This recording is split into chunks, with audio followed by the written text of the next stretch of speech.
Islam and terrorism. I would like to give some statistics to all of you that may be eye-opening for many of you. Sir, he quoted one of the professor in his outline speech. I will give another professor. His name is Samuel Pierce.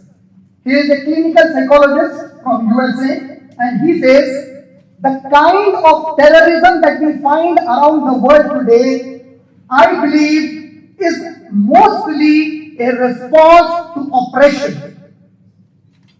In Hindi or Urdu, if I have to say, Samuel Pierce, a clinical psychologist, is saying, जो भी दहशतगर्दी आतंकवाद इस जमीन पर है, मैं समझता हूं कि उसकी सबसे बड़ी वजह यह है कि जो आतंकवाद करते हैं उन पर किसी ने जुल्म किया. That is what Samuel Pierce from USA, a clinical psychologist, says.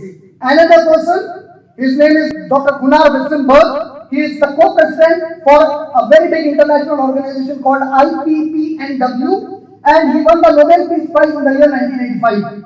He says, I believe there are three main causes for terrorism anywhere in the world.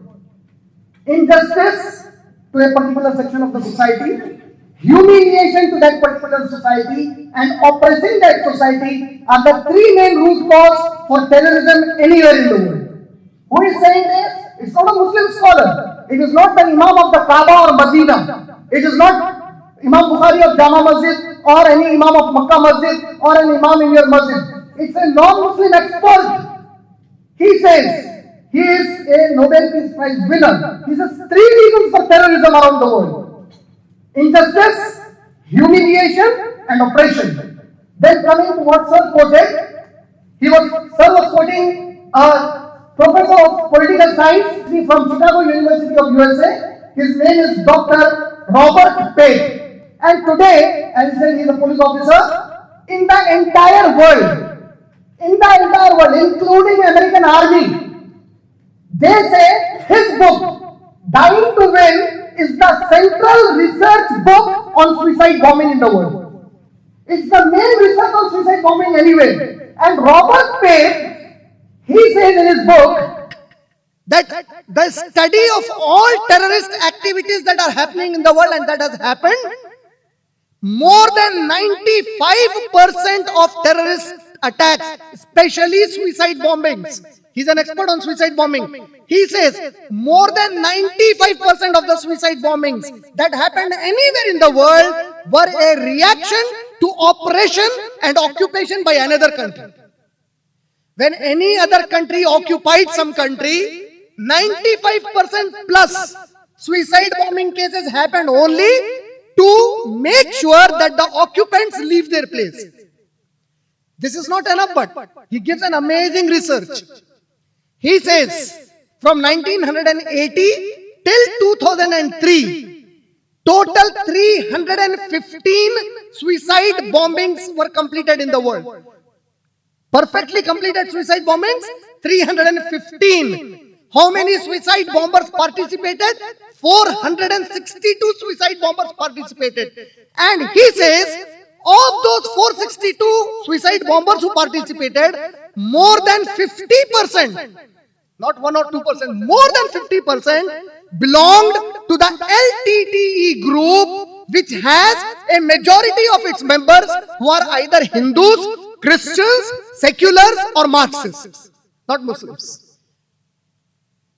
This is a report, a central research report on suicide bombing in the world, presented in the book Dying to Win by Dr. Robert Pape. He says, out of 462 suicide bombers, 275. This 275 figure, where is it mentioned? So according to a report published in India's most reputed English daily newspaper, The Hindu, dated 25 November 2015, The Hindu newspaper, and the report says that out of the 462 attacks, 275 were committed by LTT. Then Robert Pape in his book, he says the next biggest suicide attacks were committed by the PK. PK is an organization in Turkey.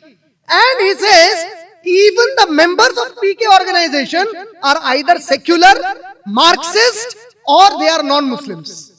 Then he says the region where the third largest suicide bombing happened was in Lebanon area near Palestine. And in Lebanon, 8% suicide bombing was done by Christians, 21% was done by Muslims, and in Lebanon, many of you may not know, majority of the Muslims are not Sunni Muslims. They are non-Sunni Muslims.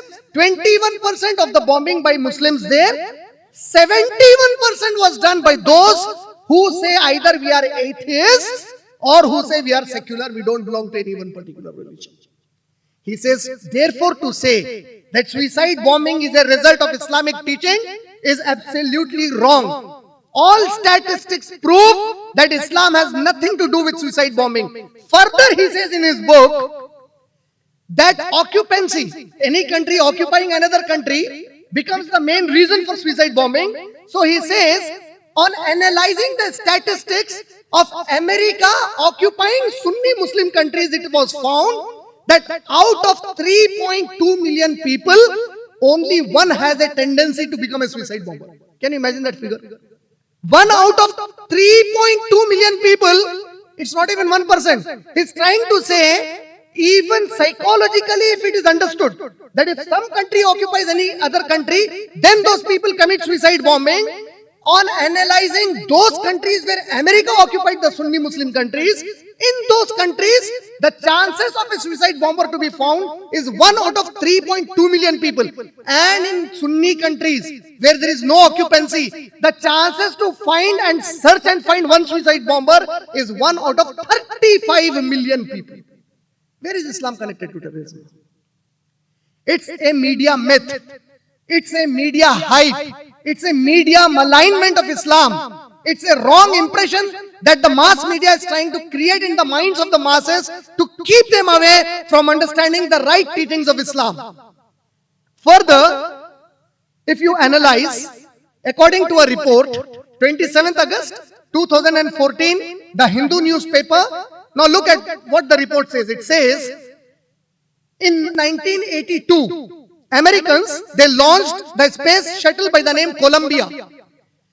President Reagan, Ronald Reagan, in his address on the launch of Columbia space shuttle, he says, the space shuttle Columbia is an aspiring factor of those who are inspired by science.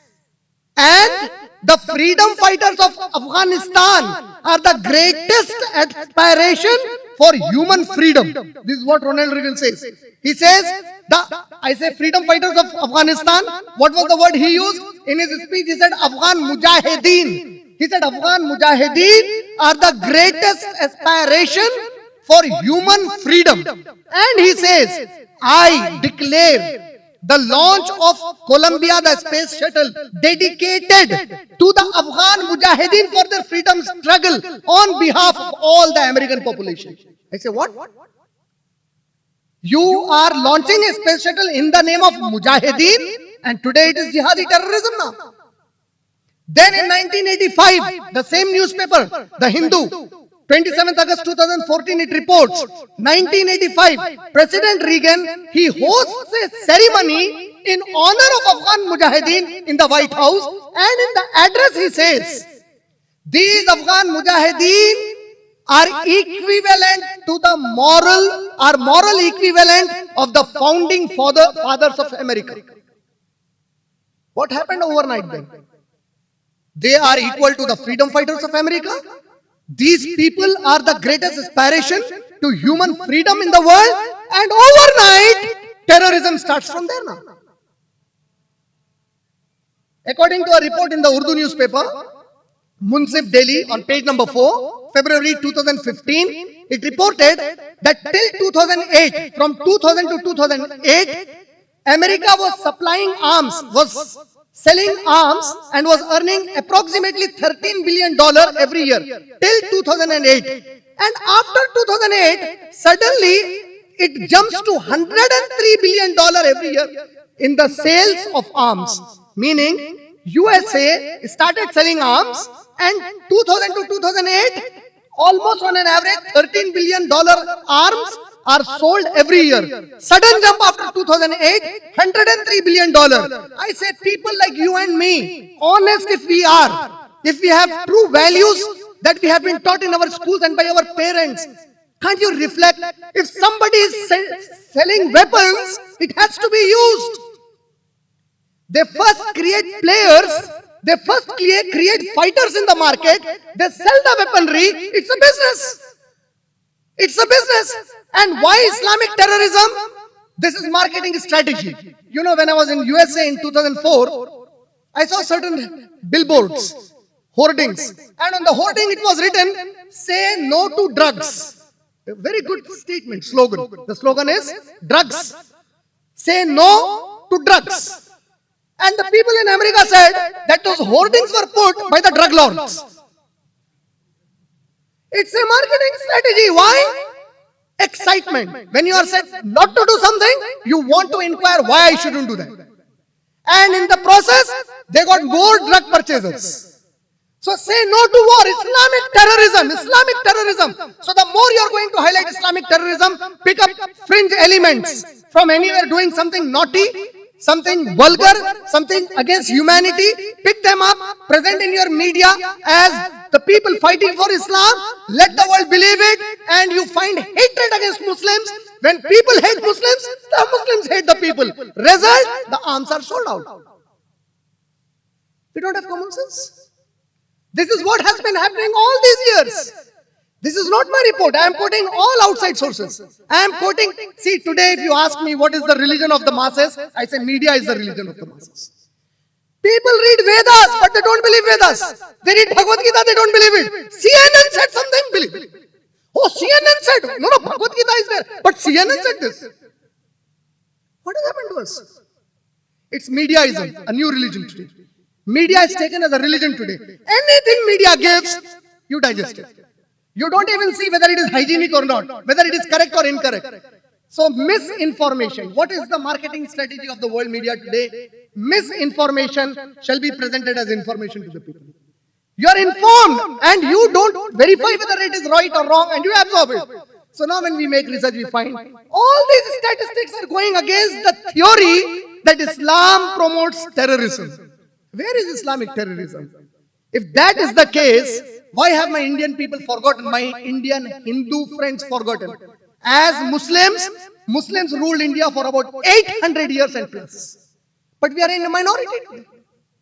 If Islam was a religion that forced Islam upon others, 80% would be Muslims in India and 20% non-Muslims. But still after a rule of 1000 years in India, we are still a minority.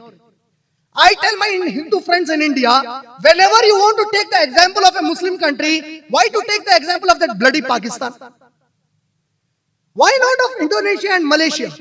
Have you ever thought of Indonesia and Malaysia? The number of temples in Kuala Lumpur city itself, the capital of Malaysia, you cannot show me that number of temples even in Varanasi.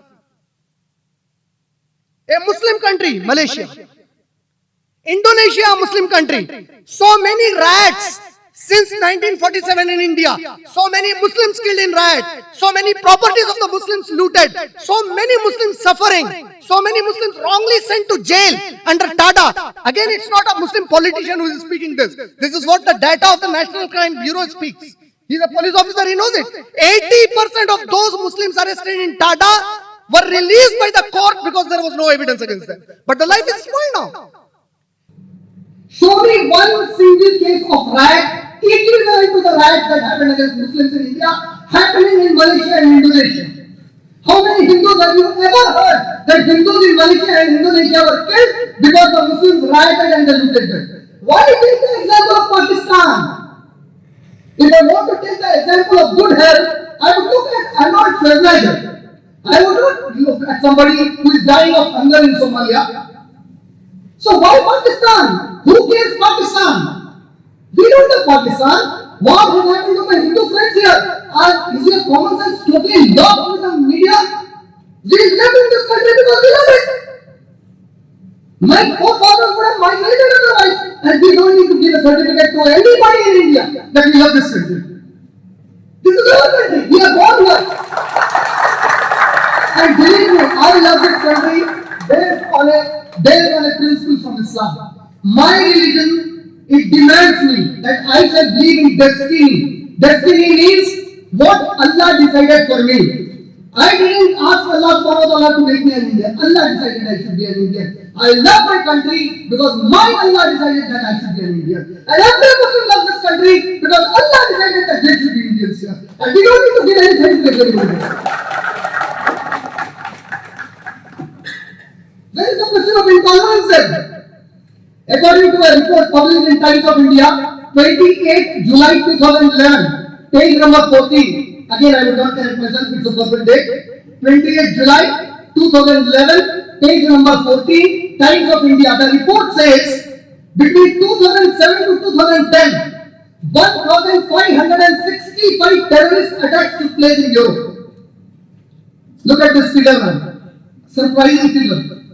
In Europe, 2007 to 2008, 2008 to 2009, 2009 to 2010. 2007 to 2010, who is reporting it?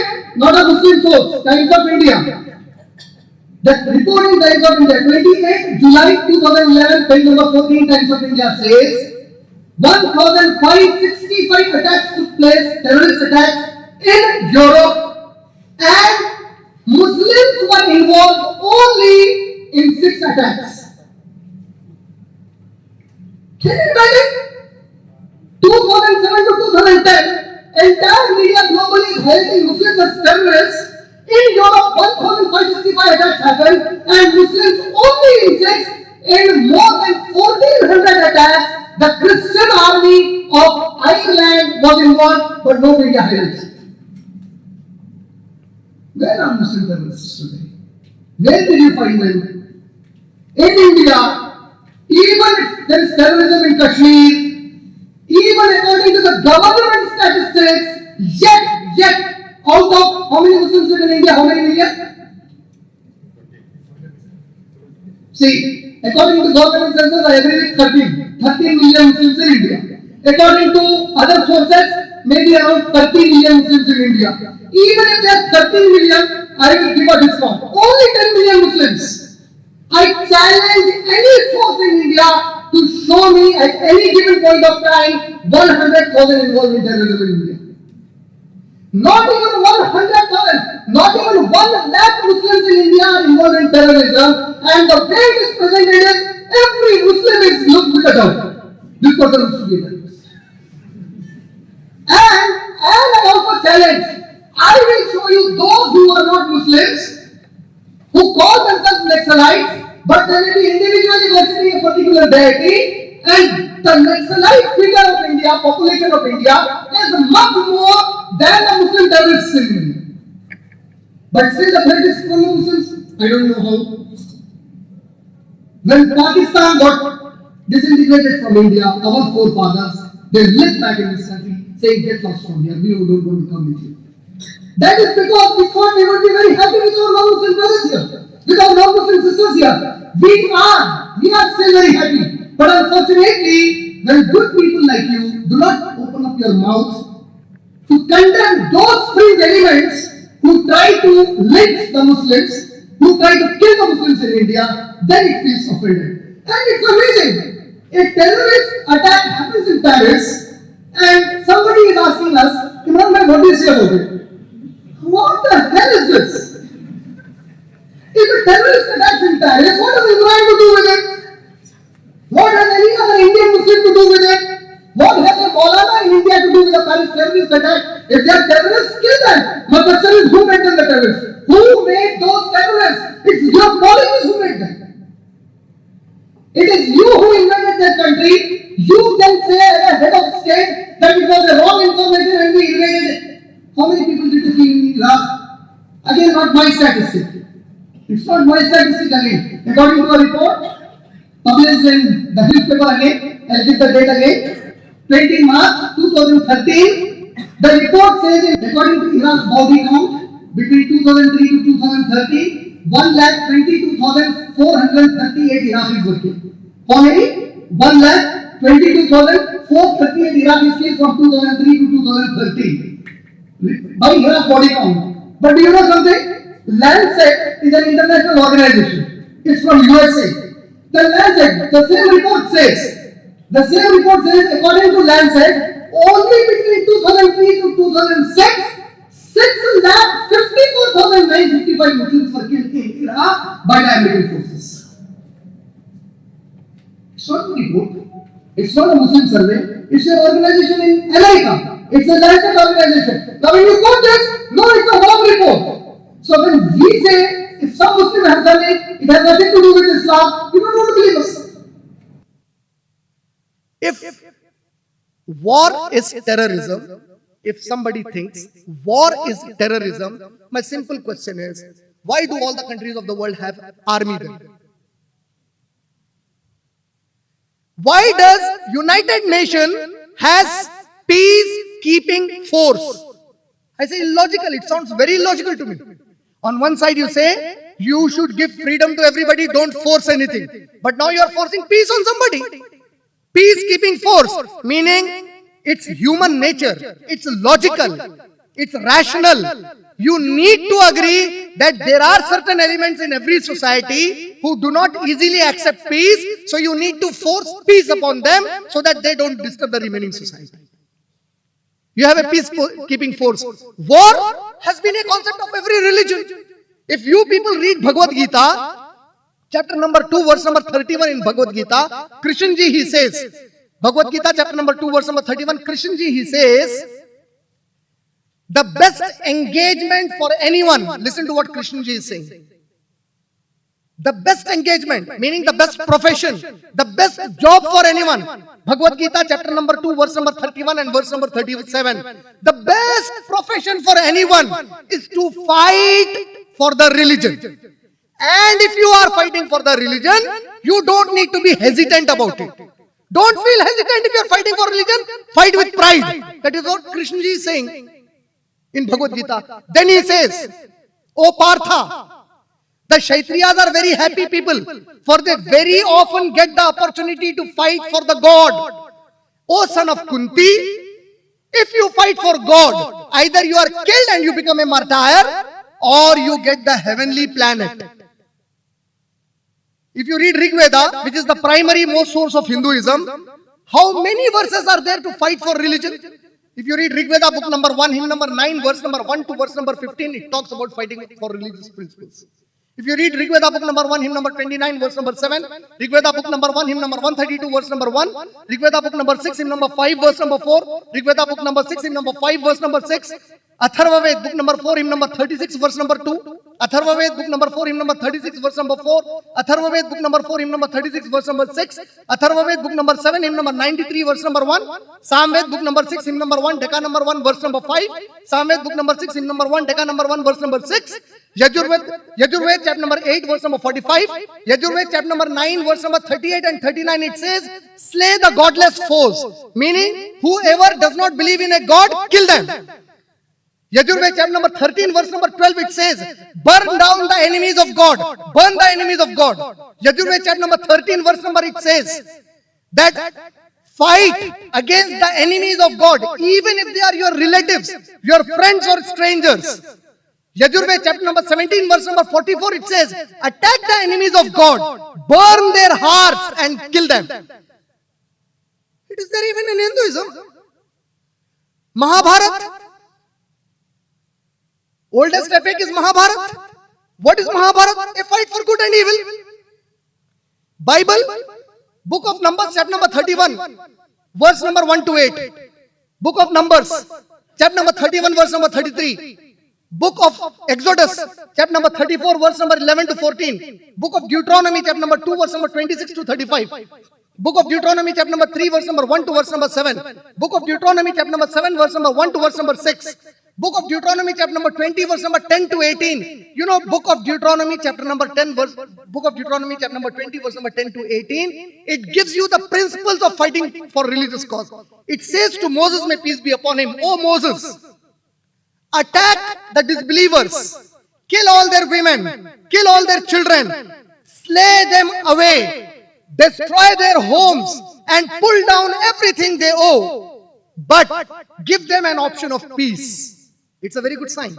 Give them an option of peace. And what is the option of peace? say to them, if you and your generation afterwards till last day become our slaves, we will give you peace. If they say no, kill them. This is book of Deuteronomy. Now compare this with what Quran says. The number of places where Quran commanded war is in Surah Baqarah, Surah number 2, ayat number 190 to ayat number 194. Surah Baqarah, Surah number 2, ayat number 244. Surah Ma'idah, Surah number 5, ayat number 35. Surah Nisa, Surah number 4, ayat number 71 to ayat number 76. And ayat number 86 to ayat number 100. Surah Anfal, Surah number 8, ayat number 55 to ayat number 57. Surah Anfal, Surah number 8, ayat number 60 to 62. Surah Tawbah, Surah number 9, ayat number 1 to ayat number 22. Surah Tawbah, Surah number 9, ayat number 41. Surah Tawbah, Surah number 9, ayat number 86 to 111. Surah Hajj, Surah number 22, ayat number 58. Surah Hajj, Surah number 22, ayat number 78. Surah Hujurat, Surah number 49, ayat number 15. And Surah Saf, Surah number 61, ayat number 13 and 14. These are the places where Quran commanded to fight a war for the cause of Allah. I challenge anybody to show me one verse in the Quran, one ayat in the Quran where Allah said, kill all the non-Muslims. It's a challenge. On the contrary, when I was giving a talk to American Army, and I was not giving it to normal American Army, I was giving at Fort Knox Army Base, which is the world's most sophisticated army base. That is the last training ground from where they were going to Iraq and Afghanistan to fight the Muslims. When I was giving the talk to them, I asked them one question. I said, suppose you go to Afghanistan tomorrow, and Osama bin Laden, when I was giving that talk, was yet not killed. I asked them, suppose you are in Afghanistan, and you saw Osama bin Laden in front of you. He suddenly killed your friends. He killed your mother, your sister. He raped 2 of your sisters, and all his bullets are over. Now he is at point blank range in front of you, and he says, I want peace. I said, what will you do? And the instant response was, no, we'll spray the bullets in him. We'll finish him, we'll kill him. I said, no, look. This is the difference when a Muslim mujahid is fighting for Allah subhanahu wa ta'ala. If I am in your situation, I told those army men, if I am in your place and fighting jihad for Allah, Allah says, when you are fighting and your enemy is in front of you, I found my enemy, he raped my sister, he killed my mother, he raped my wife, and he killed my brother. Suddenly he is in front of me and he says, I want peace. Surah Tawbah, Surah number 9, ayat number 6. Allah says, take that person to a place of protection and read the message of the God to him. Maybe he will correct himself. I say, can you give me a parallel teaching to this? Which law says that your enemy is asking for peace? In that situation, Allah says, no personal revenge. You cannot kill that enemy because he killed your father. You are fighting for God. All that happened, he is asking for peace. Take him to a place of protection. Show me one parallel teaching anywhere in the world. One constitution of the world which says like this. And you know what Allah says in Surah Anfal, Surah number 8, ayat number 61 and 62? If you Muslims, if you fear that the enemy may cheat you, that fear can be there. Now he is at point blank and he will cheat you. You know what is the command of Allah to me in the Quran? Allah says, if you are afraid he will cheat you, Allah will protect you from his cheating, but you can't harm him. Is this terrorism? There is another ayat in Surah Ma'idah, Surah number 5, ayat number 32. Again, it's a challenge. Show me any other book on the face of the earth with a parallel teaching to it. Allah says, Surah Ma'idah, Surah number 5, ayat number 32. If anyone kills an innocent life of a Muslim or a non-Muslim, in the sight of Allah, you have killed whole humanity. And if any one of you saves an innocent life of a Muslim or a non-Muslim, in the sight of Allah, you have saved humanity. One parallel verse to this. Is this terrorism? Allah says in Surah Mumtahina, Surah number 60, ayat number 8. Allah does not command you to be good towards those non-Muslims who do not fight you for religion or drive you out of your homes. For Allah commands justice and be just with them. Is this terrorism? Prophet Muhammad sallallahu alaihi wasallam in a hadith, this Quran, the Muslims read the entire Quran as a 100% verbatim word of Almighty God Allah subhanahu wa ta'ala. No Muslim ever says that even one alphabet or one word is the teaching of Muhammad. It's a revelation sent by Allah subhanahu wa ta'ala to Prophet Muhammad through Archangel Gabriel, that he recorded in this book. His teachings are recorded in other books that we call books of ahadith. And the most important book of hadith after the Quran, that Muslims give the primary importance to the teachings of Prophet Muhammad Sallallahu Alaihi Wasallam, is recorded in a book called Bukhari and another book called Muslim, Sahih Bukhari and Sahih Muslim.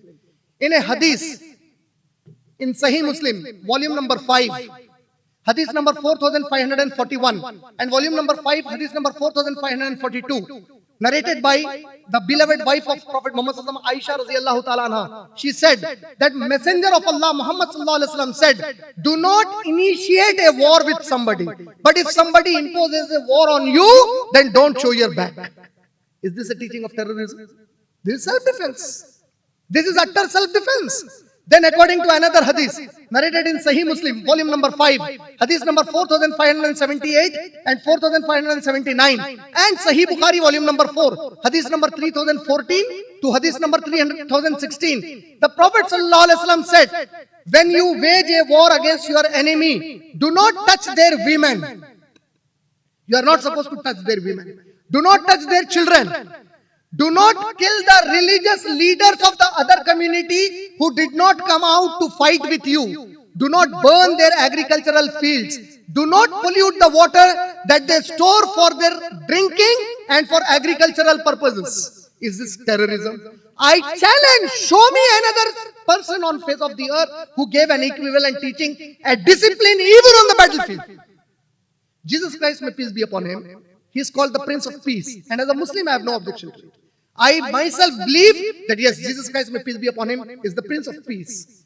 But you know, Jesus Christ in the Bible, what he says in Gospel of Matthew, chapter number 10, verse number 34, Jesus Christ directly says, if you read a red-lettered Bible, according to the Christian scholars, what they did is, whatever is a statement of Jesus Christ, they printed it in red so that the people, it is convenient for the people to know that this is a statement by Jesus Christ.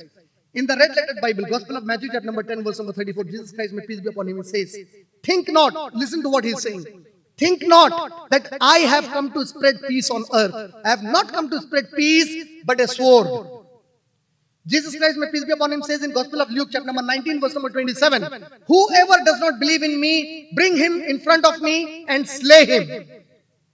I ask, why is Jesus Christ the Prince of Peace? So my Christian friends, they tell me, when he was put on the cross, he prayed to God. He said, oh God, Gospel of John, he said, oh God, they don't know what they are doing, forgive them. You see, even when they were killing him, he forgave them. I said, if this is the standard of forgiveness, remember, he is fixed. He cannot do anything now. He is helpless and he forgave. If that is the criteria of forgiveness, if he is a Prince of Peace because he forgave in that situation, what about the historical fact that Prophet Muhammad is forced to migrate from Makkah to Medina after 13 years? 10 years he is in Medina. Later he is coming back to Makkah with a force of powerful people who have won battles against Makkans, and the Makkans are afraid that he is going to kill us.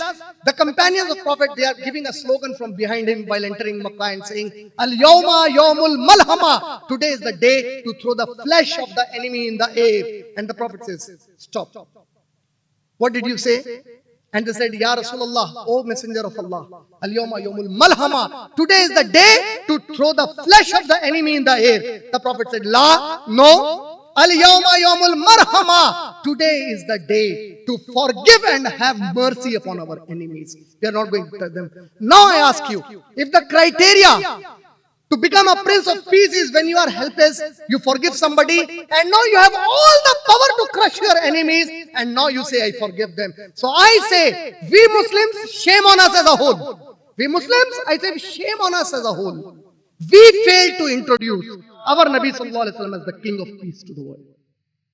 We failed utterly. And the result, you are a terrorist. I would like to conclude my talk with the ayat with which I started from Rum, Surah number 30, ayat number 41, in which Allah said, Zahar al-fasadu fil barri wal bahri bima kasabat aydin nasi.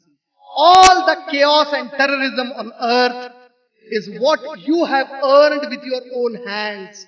And Allah made certain people give you punishment so that you taste what you earned for yourself. And so that you immediately return to Allah, seeking His forgiveness and correcting yourself. Wa akhiru da'wana. Alhamdulillah.